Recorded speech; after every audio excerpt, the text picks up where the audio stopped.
Growing up as a low-income immigrant family in America, politics always seemed so far away, so distant, inaccessible, especially for people like us.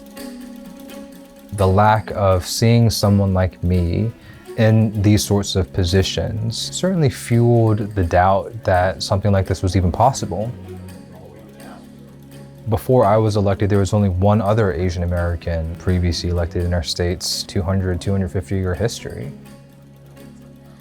I'm certainly very proud of my Korean heritage. I feel blessed that, I can call myself an American being born and raised in the state of Georgia.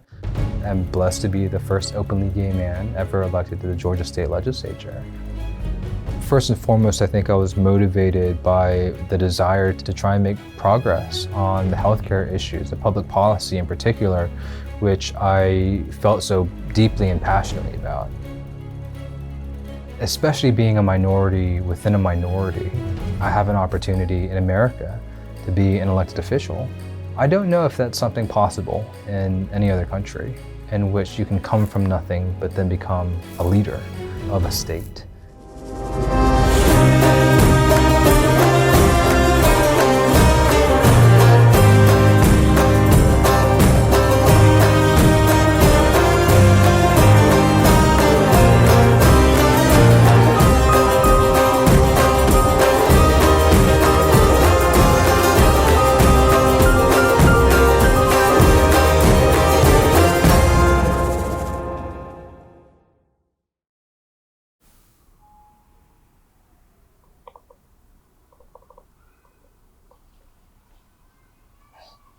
Hi, Mira. Say hi. So I grew up in Georgia, went to a private Christian elementary school, public middle school, high school. It was a Hope Scholarship in Georgia that gave me an opportunity to go to college without incurring financial debt. But it was through law school that I came across public policy and legislation, which took me down this path toward public service, running for office, and my desire to expand access to healthcare for all folks in Georgia. So for the first quarter of every single year, we're down at the state capitol, drafting, negotiating, and passing legislation. For the rest of the year, you have to have some sort of work. Certainly, I think the work in the HIV/AIDS space is, just another reason why it's so important to expand Medicaid. I learned firsthand that, access to healthcare, whether it's public or private health insurance, is a matter of life or death. And certainly many of our clients experience that on a day-to-day basis. We just realized that people don't even know the difference in a premium or a deductible or what those terms mean, co-insurance. Yeah. So we definitely talk about it more. Education is so key. And it's been a huge help to what you've done in the community. That's where a lot of that passion and motivation comes from, right? It's that desire to increase access to healthcare. So I had no intention of running for office. I did not grow up wanting to be an elected official or a politician, but I did feel that running for office would have given me an opportunity to address and make progress on an issue that I very much care about. So back in 2014, my mother was diagnosed with terminal cancer. She went in for surgery to remove what we thought was just a blockage. The surgeon came out and told us, my sisters, my aunt, my family who had been there with her, that he couldn't operate because she had stage 4 cancer. If she did not receive treatment, her life expectancy was 4 to 6 months. With chemotherapy, with treatment, 2 years at most on average. At the same time, in the state of Georgia, our current leaders decided to refuse to expand access to healthcare, which has resulted in more than 500,000 low-income Georgians not having any sort of healthcare. There was no way that my family could have otherwise afforded her chemotherapy, which was at least $30,000 every month. Inspired by my mother's battle against cancer, I decided to take a stand, to jump into the political arena, to use the hardship and the experience that my mother and my family had to try and fight to ensure that every Georgian has access to healthcare. Hey, good to see you, Ron.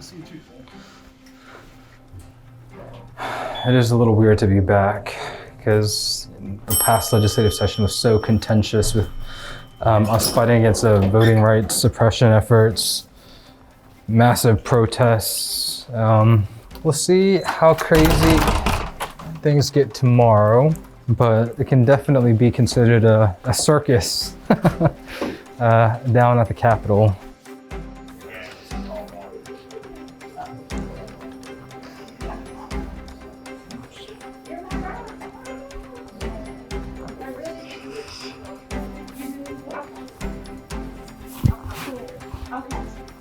Hey, Mr. Chairman. Hey, appreciate you including me. No, thank you. Thank you for offering. Good to see you, Bobby. How are you? Sam's been a good friend. It's funny, the very first time we met, I asked him what committees he wanted. And one of the committees he said he wanted to be on was Industry and Labor. And the next breath he said, but I won't get it because I'm a Democrat and the Republicans are in charge and the Speaker appoints the members to committees. And I said, you're gonna be surprised. And sure enough, he ended up on my committee. And Sam and I became good friends because he's really smart. I can depend on him in several ways. He's always going to do research and he asks some really intelligent questions. Chairman Werkheiser and I, we come from very different backgrounds and I'm sure have lived very different lives. But, we share the same desire to improve the laws in the state of Georgia for workers in particular. We talked about a problem that exists in a gap, that a worker got injured and there was no coverage. Do any of the committee members have a question? Representative Park. I've got one question. It sounded like you're only concerned with subsection F. Other than that provision, are you otherwise okay with the effort to ensure that there are no loopholes? Well, I'm a little concerned with the definition of a PEO where it says reserves the right direction and control over the employees. So in reading the language, it does seem fair. And Sam is the kind of guy, he's not yelling and screaming. He is a sit down, let's see how we can figure that out. And so I guess we both have that kind of bent, so that's why Sam and I have become good friends.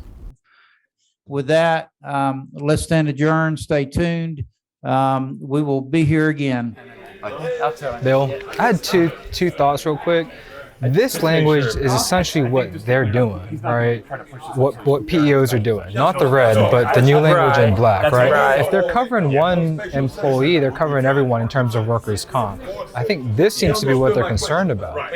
And so it's reasonable what their concern is. They're going to say, what if you don't make it known to me? Why should I be? Then it's still the employer's responsibility. From a political perspective, Gwinnett is the epicenter in the state of Georgia. And for decades, Gwinnett County, like many of the northern suburbs, were conservative strongholds, conservative bastions. And I think a lot of that in part was driven by the homogeneous nature of the population. But over the next decade, Gwinnett will continue to diversify in terms of its population and continue to grow in size. Gwinnett will ultimately be the largest county in the state of Georgia.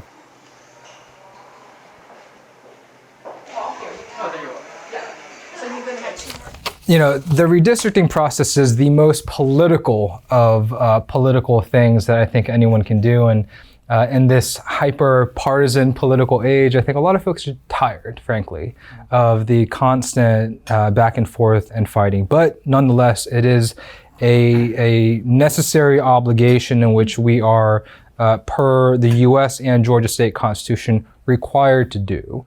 The ideal ought to be to give voters, to give Georgians, Americans, an opportunity to choose their elected official, not having politicians choose their voters.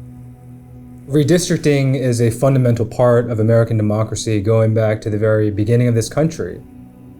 As population grows, after the census is taken every 10 years, we want to ensure that each district has the same number of people. The redistricting of lines in which you are redrawing the lines, that's certainly become a much more partisan endeavor in which, unfortunately, that has been used to help the political party who is in charge to retain political power. So all members of the Georgia House of Representatives will report to the chamber and take their seats, the clerk will ring the bell. Chair recognizes Representative Park to speak to the bill.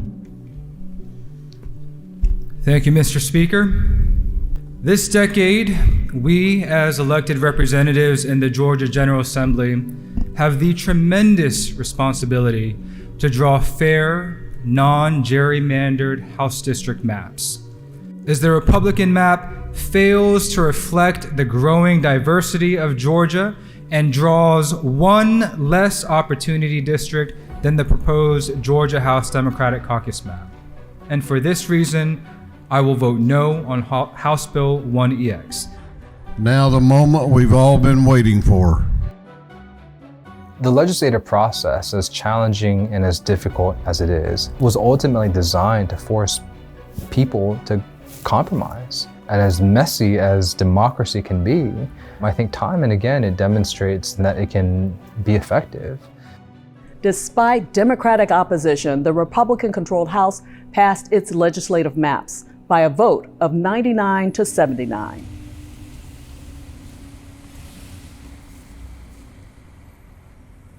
As Gwinnett has diversified, as the next generation has come of age, which has brought in that demographic change, we've seen our elected officials change. So back in 2016, I ran for office, but no one thought that a young Asian American could ever win in that sort of district, because it was a space that, I didn't feel like I belonged, frankly. I was outraised by a 3-to-1 margin the entire time from beginning to end. The odds were certainly stacked against me. I primarily focused on, reaching out and talking to voters of color. The immediate response that I received is, I've lived here for 10 years, for 15, 20 years, and no one has ever come and knocked on my door asking for my vote. So we had about 5 to 7 folks who I would go and knock on, thousands of doors throughout the district. So do you remember the first time I ran for office? And I absolutely do. I was so thrilled that you were running for office, and the fact that you came to our door over and over. I mean, you were there a lot. And I said, here's a person who really is connecting with his constituency. Mm-hmm. As the election results started to trickle in, it became clear that we had a shot, that we could actually win. And once the announcement came out, it was just, it was ecstatic. I started out knocking on doors by myself, and one at a time, people started joining, and look what happened. Like, look what we have now, and I'm so excited because this is just the beginning of it. We've sent an awesome message to the Georgia GOP and to the rest of the state and to the rest of the country. So let's keep it going, and thank you everybody so much. After I was elected, I had an opportunity to bring my mother down to the House floor and to really give her a sense of how far together as a family we were able to come in this country. It highlights, at least in my mind, but I think certainly in hers as well, that the American dream is alive and well. For a low-income single mom from an immigrant background, raising a son who becomes a state legislator in a state that they've settled down in, their new home in a foreign country, for her as well as for me, demonstrated the possibilities that continue to exist in this country.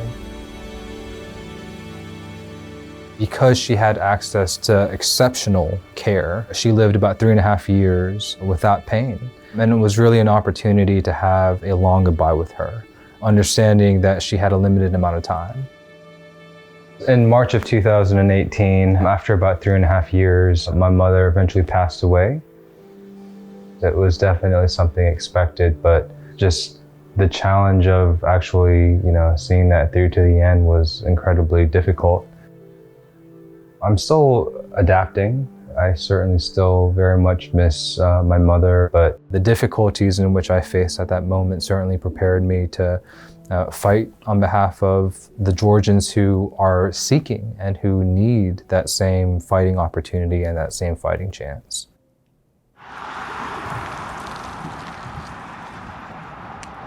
On March 16th, 2021, a young man in his early 20s purchased a gun and went on a shooting rampage, targeting 3 Asian American businesses and killing 8 people within the span of a few hours, 6 of whom were of Asian descent. I think of the 3 or 4 women who were killed in Atlanta. These were women between the ages of 50 and 70 years old of Korean American descent. And when I heard that news, my heart broke and I broke down in tears because of course what immediately came to mind was the passing of my mother. I went to 2 funerals and met with the victims' family members and children of 2 of the mothers who had been shot.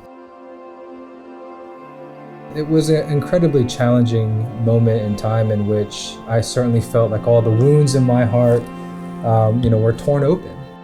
The United States of America was experiencing a surge in violence and discrimination against Asian Americans, driven primarily by scapegoating the Asian American community for the COVID pandemic. And of course, during the 2020 elections, we saw a historic surge in Asian American participation, which helped elect Joe Biden. Just days after the mass shooting in Atlanta area, the Vice President Harris and I, we went down to Atlanta to meet with Asian Americans and the community across Georgia. It was a raw and emotional visit we had. We heard about their pain, their fear, anger, and all that existed in the community, and the feelings were about those feelings that they felt invisible. It was a very intimate, personal, and frank conversation. My primary focus was to convey what the community was feeling and what they wanted the White House to do to ensure that, again, this horrific shooting was not in vain, and that there was meaningful action taken to address the increase in hate crimes against Asian Americans during this pandemic, which we were successfully able to do. And God bless you all, particularly those who pushed this through and continue to push it. Now I'm going to sign this bill. It's ultimately up to us to determine the course of our country, but we have to acknowledge and understand that we do retain power and we do ultimately have the ability to make our communities better, to ensure that we are living up to our founding values of ensuring freedom, equality, and justice for all.